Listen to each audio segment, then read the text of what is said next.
Okay, let's get started. My name is Alex Harris. I'm one of the Grand Rounds co-directors, along with Drs. Adit Talati and Rebecca Muley. Next week is the Alexander Glassman Grand Rounds, an award, which will be given in person by Dr. Sanjay Matthew, professor of psychiatry and behavioral sciences at Baylor College of Medicine. The title of his talk is Pharmacotherapy for Depression in the Post-Ketamine World. I want to thank the area leads for sponsoring the refreshments and lunch. This week, we're beginning a new approximately monthly feature for Grand Rounds. At 12:20 after the Q&A, our chair, Dr. Josh Gordon, will give us a brief update on key developments for our department, so please stick around for that. The Office of Fairness, Inclusion, and Professional Development in the Department of Psychiatry invites you to the upcoming Postdoctoral Research Symposium taking place tomorrow, May 1st, from 2:30 to 5 p.m. in the Pardes Building Multipurpose Room, which is 6602. The event will feature talks from faculty and research presentations from trainees, showcasing exciting work across our department. Following the presentations, there'll be a brief opportunity to network and connect with colleagues. We encourage all to attend and support our incredible postdoctoral researchers. Before we introduce today's speaker, a reminder that if you're participating via Zoom, please post questions using the Q&A feature, not the chat feature. I am joined today online by Dr. Ines Ibarra, who will forward questions to me for our speaker to address. We encourage trainees to consider asking a question, and we'll hold a space for trainee questions in person and online. Please indicate in the Q&A if you're a trainee. Please remember to fill out your CME surveys after the talk if you would like CME credit for today's lecture. There's a QR code on the table outside for those in person, and the link will be posted in the chat on Zoom at 12:15 p.m. It's now my great pleasure to introduce today's speaker, our colleague, Dr. David Pagliaccio. David is an associate professor and research scientist here in the department. He earned his PhD with Dr. Deanna Barch in neuroscience from Washington University in St. Louis, where he examined how HPA-axis genetic variation and early life stress alter amygdala and hippocampal structure and function in youth. He then completed a postdoctoral fellowship in the Emotion and Development branch at the NIMH, training under Drs. Danny Pine and Ellen Liebenluft to use advanced neuroimaging methods studying emotion in children. Since starting as an assistant professor at Columbia in 2018, he's taken a multimodal approach to understanding stress, depression, and suicide in young people, with a particular focus on brain imaging, neurofeedback interventions, smartphone assessments, and complex data and analytics. He collaborates broadly within the department, and his research is funded by multiple NIH grants, as well as the Morgan Stanley Foundation and the American Foundation for Suicide Prevention. David is a dedicated mentor and inclusion advocate and co-leads LGBTQIA+ initiatives at NISPI and CYMC. He founded the Queer Psych Neuro community to support LGBTQ+ trainees in psychiatry and neuroscience. The title of his talk today is Youth Depression, Suicide, and Links to Smartphone Usage. Please join me in giving him a warm welcome.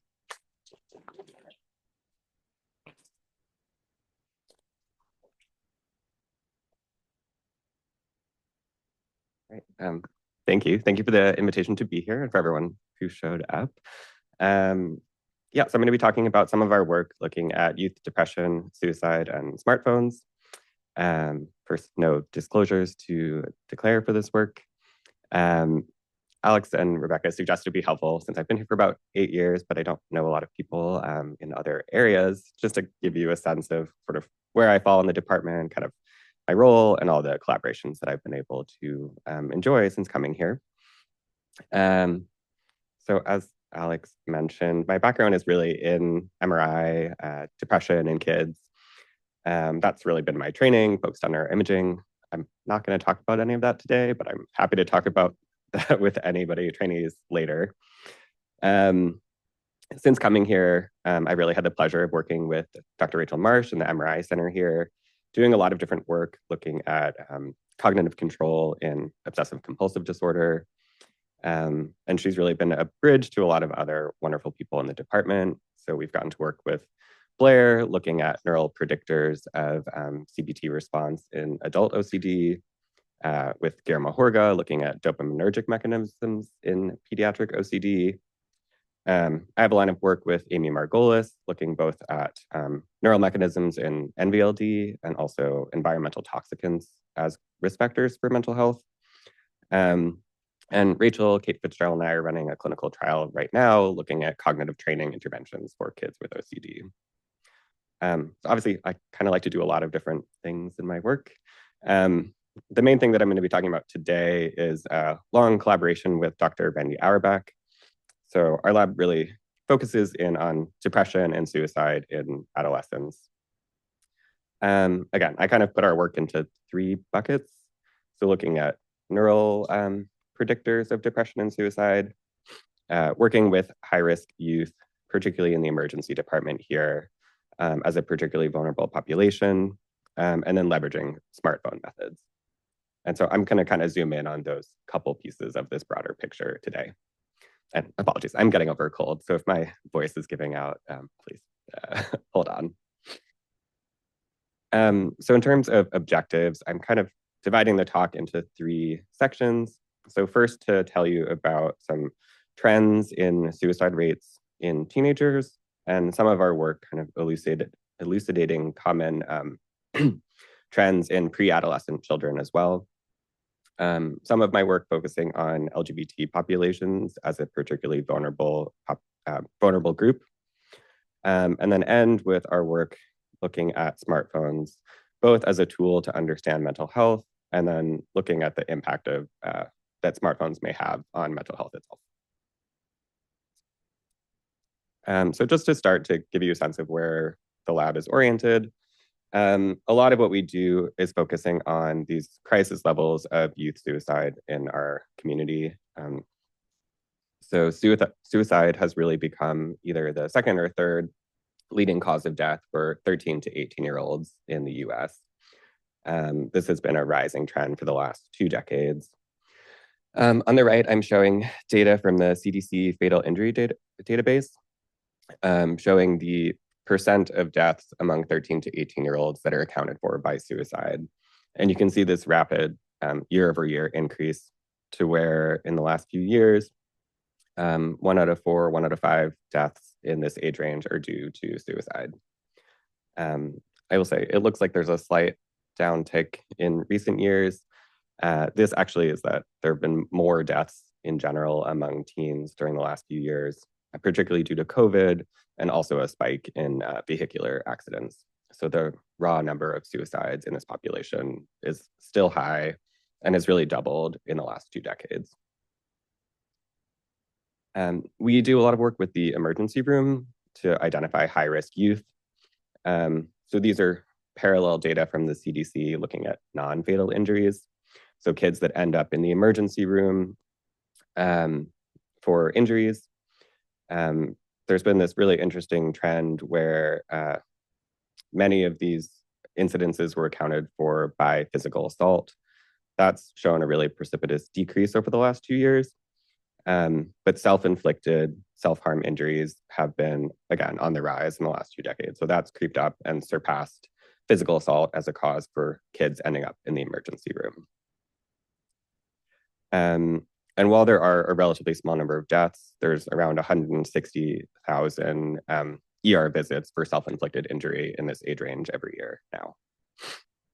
And that totals a huge financial cost for society and for individuals.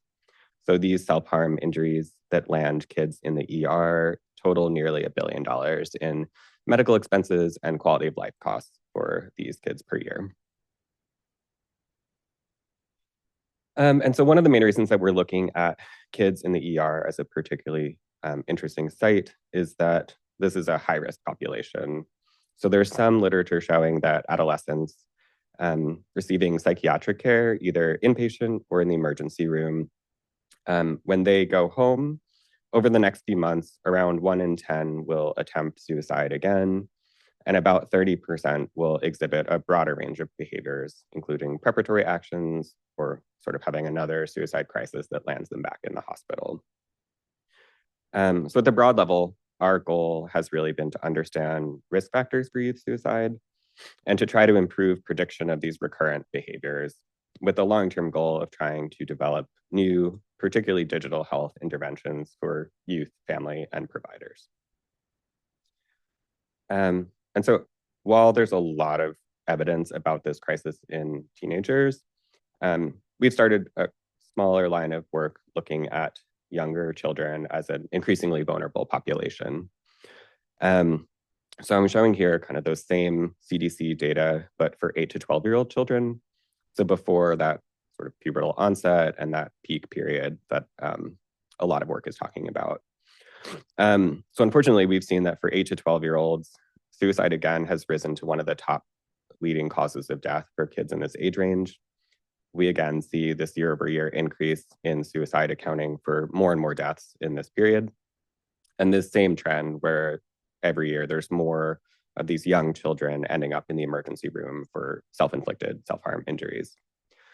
Thankfully, these numbers are lower than teenagers, of course, but this trend is very concerning.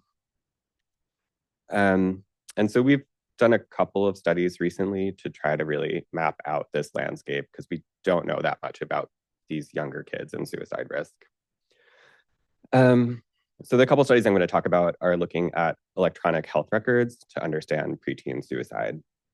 There's really just a wealth of information sitting in our electronic health records that can help us understand more about this population. So the first thing that we did was use the Healthcare Utilization Cost and Utilization Project, which is a national registry that accumulates EHR across the country. We were able to access about 10 million EHR for emergency room visits for 8 to 12-year-olds in a 10-year period. We're focusing on 12 states that had the data that we needed for this analysis, shown in the blue below. Of course, the vast majority of these are physical injury, other illnesses, but about 6% of these visits for 8 to 12-year-olds included sort of broad mental health or suicide-specific diagnostic codes as the reason that the kids ended up in the ER. And that could be thoughts of suicide, ideation, or actual attempts with injury. So to give you a sense of that, what I'm showing here is by state, by year, the percent of visits that have some indication of suicide risk out of all of the mental health visits to the ER for these kids. And so you can see that among all the psychiatric visits, suicide is an increasingly common reason that kids are ending up in the ER. And I'm just highlighting New York in the thicker blue line. So we're really right in the middle of the pack, showing the same increase in the proportion of visits related to suicide for these young kids. So with these health records from this national database, we're able to pull out a lot of different sort of socio-demographic and clinical factors that are harmonized across all of the ERs and their health records. So I'm showing just some subset of the data that we have, comparing kids that are in the ER for a general mental health reason or a specific suicide-related visit. So again, things like ideation or attempts. And then, so you can see like off the bat, there's already this female preponderance of suicide risk. So girls make up more of the suicide-related visits than the other psychiatric visits. This is something that's been seen a lot in the adolescent work, but I think people sort of try to attribute this to a pubertal onset of depression, but we're already seeing this even younger in 8 to 12-year-olds. There's a hint of some race ethnicity differences, but they're fairly small. There's an emergence of some socioeconomic factors as well. So the kids that are there for suicide are more likely to be on private than public insurance, and are also, interestingly, more likely to come from a home zip code that has a higher median income compared to the other psychiatric visits.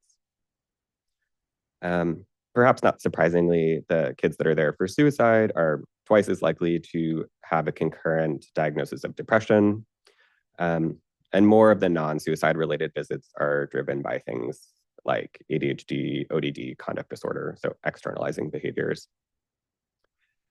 And then when we look at the characteristics of the visits themselves, kids that are there for suicide risk tend to stay in the emergency room longer. They're far less likely to be discharged home, so they're more likely to be transferred to inpatient care or sent to other sort of longer-term hospitalization. And the visits incur higher charges for the families that are there for suicide. These data also let us get an interesting window into the temporality of these effects. So there tends to be this dip in kids coming to the ER for psychiatric visits in the summer and on weekends. And we see this disproportionately so for suicide. So more of the suicide-related visits tend to be on school days, so during the week and from around September to May. And among the kids that actually have a suicide-related injury, these are vastly overrepresented by ingestion codes, so potential overdoses and object-related codes in the records, which presumably are things like cutting behaviors. There's a smaller sliver of asphyxiation-related injuries, and then kind of other causes as well. But those are really the two main things, the two main methods that these kids are employing. And so one of the main reasons that we wanted to look at these data was to understand longitudinal risk as well. So when we look at these kids, these 8 to 12-year-olds, about 18% of them make multiple psychiatric-related emergency room visits in this data set. And almost half of those recurrent visits occur within a month of their first discharge. When we look at kids that are there with suicide risk specifically, about 10% had repeated ER visits for suicide risk. And this was pretty surprising to me. This is what we see in the adolescent sample, but the fact that we're seeing almost the same rate of recurrent behavior in these young kids is quite concerning. We were hoping that some of these sociodemographic and clinical predictors would help understand which of these kids are likely to have recurrent behaviors. The strongest predictor that we found was that if you came in with suicide risk at the first visit, you were far, far more likely to return to the ER for psychiatric causes within 1 year, with an odds ratio of about almost 10. When we're screening kind of the other characteristics, we do see that girls are both more likely to be there for suicide-related causes, but also more likely to return after their first visit. Kids with more psychiatric diagnoses are more likely to return for suicide. And then interestingly, kids with that are on private insurance are less likely to come back to the emergency room for suicide within a year. So there's some predictive power there, but not super strong at the individual patient level. So we're really trying to kind of strengthen that prediction with other data. And so one way that we're doing that is leveraging data from NYP. So we've been conducting a retrospective review of 8 to 12-year-old patients that have come to our emergency room here. We looked at a 3-year period after Epic records were implemented for all patients at NYP. And we were able to identify 920 patients that came to our emergency department here, either with a psychiatric consultation request or that explicitly had suicide or mental health chief complaint codes in their records. I'm just showing you kind of the spatial distribution of where we serve. So obviously there's a hotspot in northern Manhattan, but these kids are coming from the Bronx, other areas of Manhattan, kind of a widespread area. And the goal to complement the prior data was really to leverage the fact that we have access to the entire record, including the clinician's sort of free text, unstructured write-up of the patient, and to leverage more natural language processing techniques to try to extract new risk factors that can improve our predictive power of these longitudinal risk for these kids. And so just to give you a sense of this population, though we're somewhat oversampling for kids that indicated some suicide risk, a very high proportion of the kids that we were able to find that are at least getting a psychiatric consult have some indication of either current or recent risk. So again, suicide ideation or recent attempt. Thankfully, only a small proportion of them, about 32 kids, were brought directly to our emergency department for a clearly identifiable suicide attempt. Similar to the national data, these are vastly overrepresented by ingestion incidences. So these 8 to 12-year-olds tend to be trying to overdose either on sort of over-the-counter sleep aids, prescription pills that they find in the home, that sort of thing. Because we have all the information in the chart, there's really a sense that there's a mix of severity for these kids.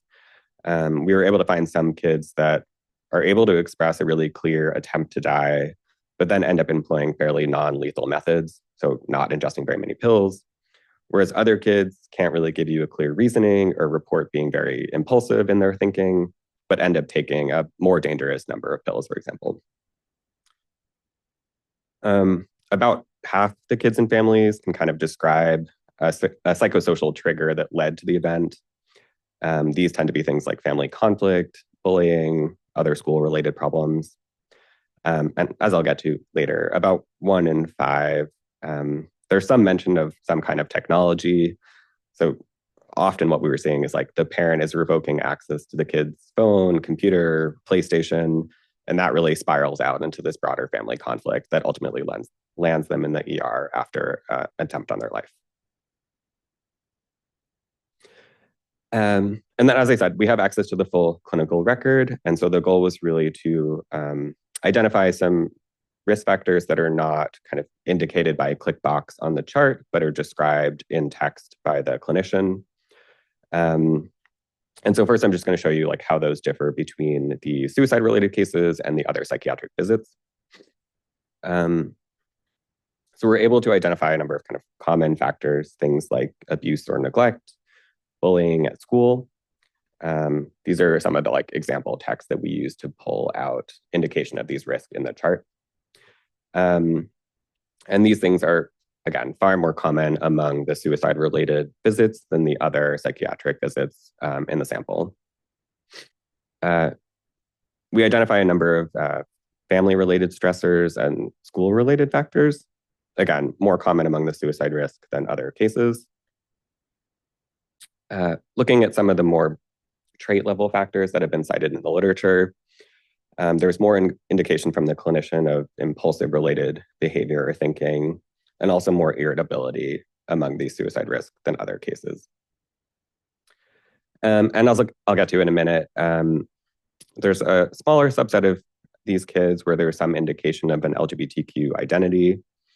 Nearly every time that came up, that kid also had a recent history of ideation or attempts. And then because we're sort of interested in technology and social media, we're able to find, again, things like an indication of excessive screen time that might not be directly in sort of the suicide narrative, but in the general case history. But that type of language was coming up more frequently in the charts for these suicide-related cases than the other psychiatric visits. And so again, the longitudinal prediction is really where we're hoping to go with this. So for the patients here at NYP, about 20% of these 8 to 12-year-olds had multiple psychiatric visits to our emergency room. And again, about 13% had multiple visits specifically for suicide risk, half of them coming back within 3 months of their initial discharge. So again, this really kind of parallels what we see nationally and in adolescent samples.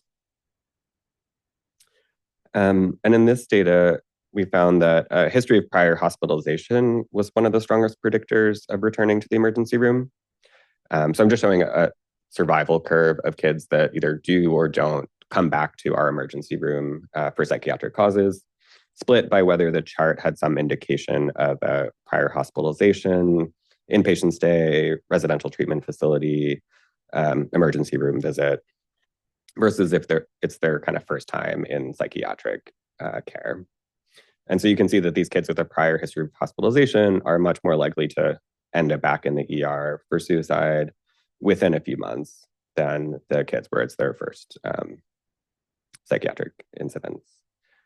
And so one limitation to this, obviously, is that we're only looking at the chart, and so we can't really capture treatment that they're getting after they leave the ER, future suicide events that don't land them back in the ER. If they go to another hospital, we don't have that in our records. So really just looking at kind of whether they return to our emergency room. And so we're really hoping to kind of pursue this in a few different ways. So we just got a promising score on an R21 to try to expand this work using EHR to multi-site assessment to really build this out with more robust natural language processing and identify new risk factors in larger samples. And then we're really hoping to start some more prospective studies in these high-risk 8 to 12-year-olds to follow them after their discharge from the emergency room and understand kind of fluctuations in suicide risk that happen dynamically after they go home. And really the long-term goal is to kind of wrap all of this new information into some new clinical tools to help support clinicians in the ER in risk assessment and then prediction of outcomes for these kids. And so I'm going to pivot a little bit to the next section. So thinking about LGBTQ populations as a vulnerable group, we see some hint of this already in the prior data, but I'm going to show you some more evidence in a few other samples. So I've really been kind of digging into this in a couple large-scale, openly available data sets currently. So one sort of published recently, I was able to use nearly 500,000 survey responses from the Healthy Minds study, which is run out of the University of Michigan. It's an annual survey in higher ed, so young adults that are in college, grad school, et cetera, that's been running for about 15 years looking at mental health. And then the CDC has a semi-annual survey for high school students that in 2015 started asking about sexuality and gender identity. And so for this work, I always like to start by showing people the rates of kids and young adults that are identifying as part of the LGBTQ community. So this is for the higher ed sample on the left, and then the high school students on the right, split sort of older and younger, grad students and undergrads. This is just the raw percent of students in both samples that identify as LGBTQ. And you can see there's this kind of, again, year-over-year increase in self-identification rates. In the higher ed sample, there's almost a 6-fold increase from 2007 to 2022. On the left, the green and the orange lines are from other national data. So outside of higher education, in young adults, we see these same trends. So this is not specific to people in educational settings. So I think kind of societal shifts, public opinion, increasing acceptance allow people to identify on these surveys more readily. And we also have a greater understanding just of sexuality and gender over the course of time. But I just like to flag for people that I think LGBTQ research and mental health both often get sidelined as fairly niche issues. But currently, somewhere around like 25 to 30% of youth and young adults identify as LGBTQ, and we can't discount this as part of a broader mental health picture anymore. And so particularly when you look at these two samples, here I'm showing the percent of students that identify past year thoughts of suicide split by LGBTQ identity versus their peers. And you can see this really large 2 to 3 times disparity, both in the higher ed and in the high school students. And very striking to me that like, despite these increases in self-identification, changes in acceptance, we've really done nothing to shrink this gap, this large disparity in depression and in suicide. So if you look at kind of depression rates, ideation attempts, you see the same pattern across all of them. And so really, as more and more people identify as LGBTQ, we make up a larger and larger burden of the overall depression, suicide rates at the population level. So one thing we were able to do with the CDC data is look at kind of larger scale legal impacts. So what I'm showing is a map of states that, as of 2020, had state level laws that prohibit bullying of students based on sexual orientation and gender identity. And then we're able to split kids based on where they live and look at suicide ideation rates among LGBT students based on whether they live in a state without these bullying laws versus with these bullying laws. And even at a state level average, you can see a meaningful decrease in the rate of ideation among LGBT students. So I think importantly, these large scale societal factors do have an important impact on youth mental health. This is obviously something that the Trump administration is directly trying to unravel, and we're going to see some definitive negative impacts on youth mental health from these changing laws. At the more individual level, these kids are also reporting about things like cyberbullying. So on the left, I'm showing the percent of LGBTQ students reporting suicide ideation in the past year. So if they report cyberbullying in the blue, they're twice as likely to report past year suicide ideation compared to LGBTQ students that are not experiencing cyberbullying. So this is a major risk factor that we need to think about. On the flip side, there are some protective factors. So kids that report more parental involvement in their lives do show a decrease in suicide ideation rates compared to those that have less parental involvement. So we see, again, kind of these large-scale societal impacts and also these micro-level individual risk factors. And so from there, I'm going to flip to the last portion, so talking about smartphones and social media to kind of hopefully pull this together for people. I think people probably have an intuitive sense of where I'm going with this. We're constantly being bombarded with these news articles about how screens, smartphones, social media, Instagram are, breaking kids' brains, ruining our mental health. I feel like I see this every day now. But honestly, the data around that is still somewhat lacking. And so I think a lot of this started with this idea that this was from an article in The Economist, looking at suicide rates internationally by sex and age. And there is this sort of unique increase in risk among teens and girls. But they're trying to sort of benchmark this temporally to the onset of Facebook and Instagram. I mean, I think even visually, this is not particularly compelling to me. And hopefully, as scientists, we're able to kind of debunk this correlation causation argument pretty quickly. When I think about this, I try to break it into a few different alternative hypotheses. So sort of the news narrative is that phones and social media have a causal effect on depression or suicide. It is equally possible that mental health is itself a crisis that is causing a change in technology-related behavior. So maybe kids that are more depressed are withdrawing from their social lives into phones and social media. Also possible, again, that these two things are just on the rise at the same time or both caused by a third factor. Or I think kind of the scientist answer is that it's complicated and there's more of a bidirectional association between these two things that are changing rapidly over the last couple decades. So if you look at meta-analyses, the details of these are not super important, but there's been a bunch of studies trying to correlate things like social media and depression in teens, screen time and internalizing problems. When these are all crunched together in meta-analyses, I'm just highlighting these very weak but positive associations. So there's maybe a correlation R of about 0.1. So there's some evidence that these things tend to go together, where more social media, more screen time is worse on mental health. But again, this doesn't really tell you anything about the causality, and these effects are very small.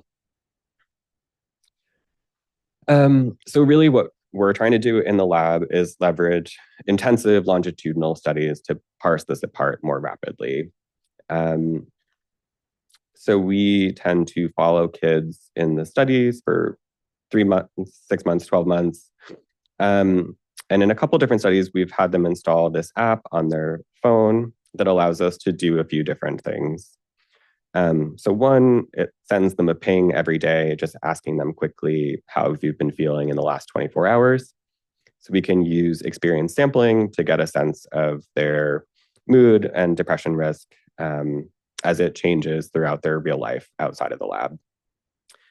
And then in the background, it's scraping information from a variety of sensors that are already on board their phones. So things like accelerometer, GPS, and keyboard.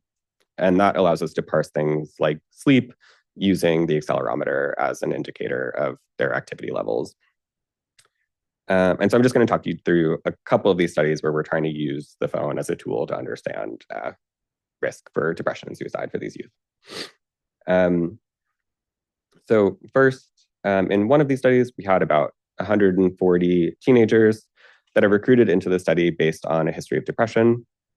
Over 40% of them identify as LGBTQ+. Again, that kind of parallels what we're seeing at the national level. These kids are, again, more likely to be depressed and more likely to end up in these studies.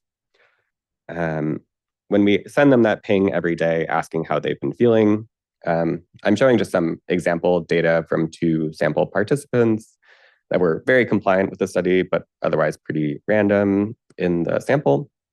So they report every day in the study how they're feeling from 0, very bad, to 100, very good. These 2 kids, as expected, have a lot of variability in their mood. They have things going on in their lives, good days, bad days. That fluctuates a lot. But was emblematic even from these 2 cases is that the LGBT kids tend to be reporting lower mood on average than their peers. And when you do this in sort of a thorough mixed effects model, we see about a 10-point decrement in mood for the LGBTQ sample compared to their peers. But the main thing that we really wanted to do was link this to other indicators. So the one that we used here is what we're calling homestay. So we use the GPS on board their phone to look at their activity from day to day. We're able to tag their home location in a sort of secure algorithmic way, and then track what % of their day they spend at home compared to out in the world. And I'm showing, again, just an example participant here, so you can see kind of their daily mood, and then the % of time in a given day out of 100 that they spend at home. So again, that's going to fluctuate from day to day, but we're able to pair those 2 things together at a very granular level. And in the sort of larger mixed effects models that we run statistically, we see that for LGBTQ youth, the more time that they spend at home on a given day, the worse their mood report tends to be on that same day. And we don't really see this effect in the non-LGBTQ kids. And I'm not showing it here, but the kids also report about the strength of their familial support at home. And so this is particularly magnified for LGBTQ kids that are reporting poor family support at home. So really for those kids, more time spent at home related to lower mood. And I think this pretty clearly echoes a lot of the theoretical models of LGBTQ mental health, but we're really able to access it at a granular day-to-day level as they're kind of moving through their daily life and their world. At the same time, Randy recently published a paper using these GPS data in a higher risk sample. So we're tracking homestay behavior again with GPS over several months. In a parallel study where the kids are at higher risk for suicide, we're able to find and timestamp dates where they either made a suicide attempt, landed in the ER for a suicide crisis, that sort of thing. And then look at their homestay behavior in the week leading up to that event. And then compare that to the prior week and other weeks in the study.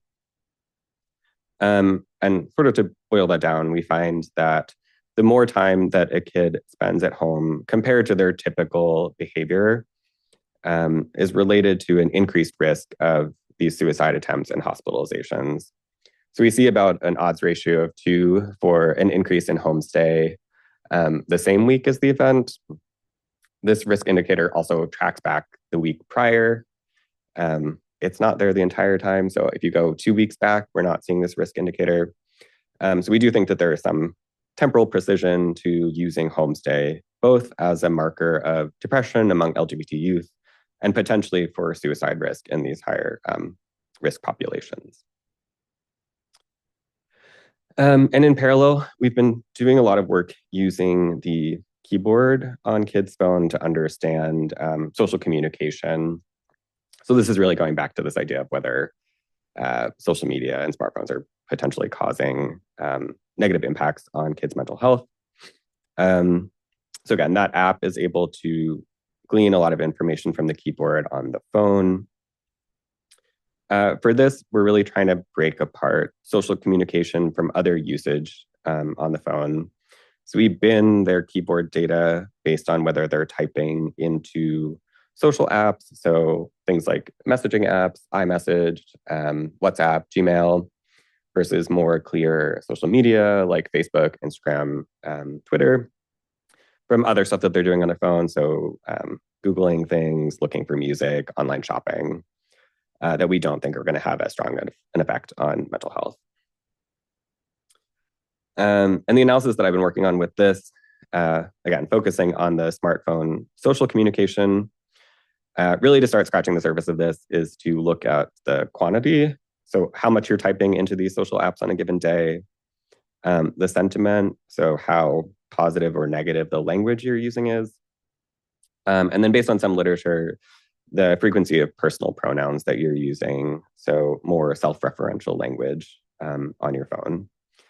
And so just to give you an example of what we're talking about, we're going to get a ton of messages. We try to do this algorithmically. These are made up. But we'll feed this through an algorithm that's going to identify kind of use of negative words that can flag messages as being more negative in sentiment, positive words, neutral messages, and then usage of personal pronouns to identify self-referential language. And again, we kind of put all of this into these complex mixed effects models, really aiming to do within person analyses. So looking day to day, how is today different than what you typically do on your phone? And so across these two studies that we have, looking at whether higher quantity of social communication relates to next day mood. When we focus on these social apps, we see that effect. So the more you're typing into these social apps today, the worse you report feeling tomorrow, consistently across both studies. When we look at the non-social apps, so again, things like Amazon, Spotify, we don't see that. So it doesn't matter how much you're typing today into those non-social apps, not impacting mood tomorrow. Within quantity in general, we do see that use of more personal pronouns, some more self-referential language is related to worse mood the next day.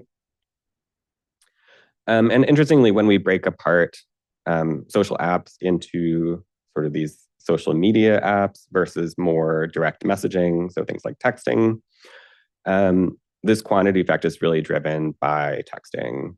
So texting more than you typically do today relates to worse mood tomorrow. And we're not seeing that quantity effect for social media. We've also tried to break this down into some time bins. This is still sort of a work in progress, but it tends to be that greater quantity in the morning, so before school, and late night, like after 10 p.m., the quantity there tends to be most predictive.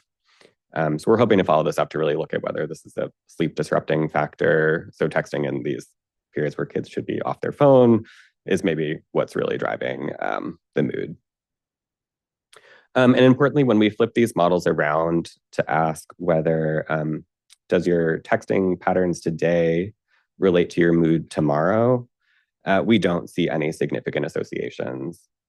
So this is really some evidence for that phone behavior driving mental health hypothesis. I'm going to show you the same type of table, but for sentiment now.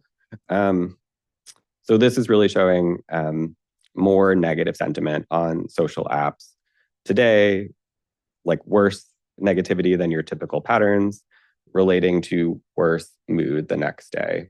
We see that pretty strongly across both of our samples.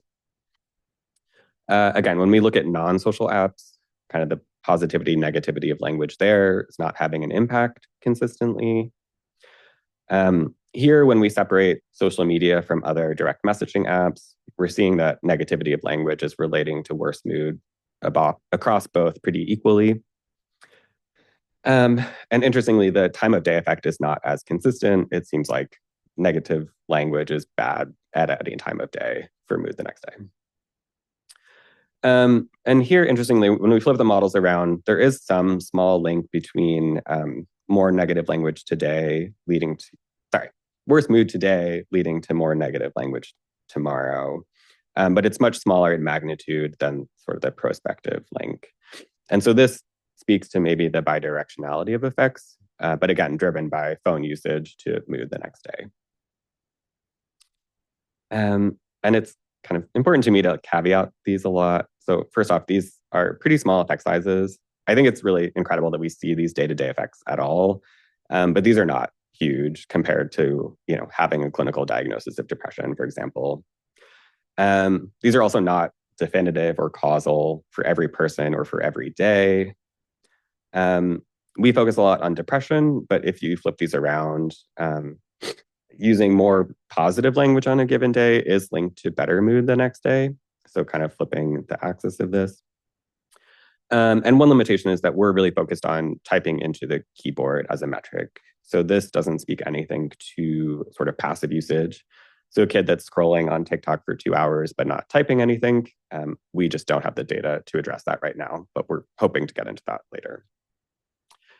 And with that, we're, again, have some clear next steps for this work that we're doing right now. So really trying to take a deeper dive into the usage. So beyond kind of positive or negative, we have a project going now trying to develop a lexicon of LGBTQ related language to see if that is a particular risk factor for youth in the sample. I've been playing around looking at more depressive mood specific language. So not just use of negative words, but kids that are talking about their depression. Preliminarily, that does seem to relate to worse mood over and above just negative language in general. And one of our wonderful postdocs has been taking on a very challenging task of identifying suicide-related language.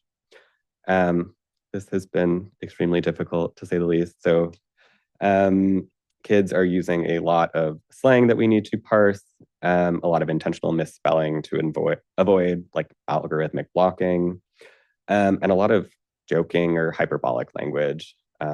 So it is a difficult challenge to find the actual kind of risk indicators and parse that just from jokes that kids are making on their phone to their friends. And with all that, we're really hoping to kind of leverage that to deploy new smartphone-based interventions. So the company that we work with that makes this app that we use as a research tool has also developed a more clinical interface. So it's still tracking those features on the phone and asking the kid about their mood. But the kid is able to get some insights about their own mood and behavior. The app is able to give them some activities guided by their behavior. It's able to link with their ongoing therapist to give the therapist access to some of these behavioral indicators as well. And we've been trying to roll out a study in the emergency department now to give kids access to an electronic version of their safety plan that they make in the ER, and more direct access to crisis hotlines through this app. And so with that, I just want to thank everyone in the lab that's really made this work possible, and to our funders. Shout out to Randy Auerbach for really driving this work, our collaborators in the emergency department, and most of the team is in the front row here. So thank you guys for coming. Thank you.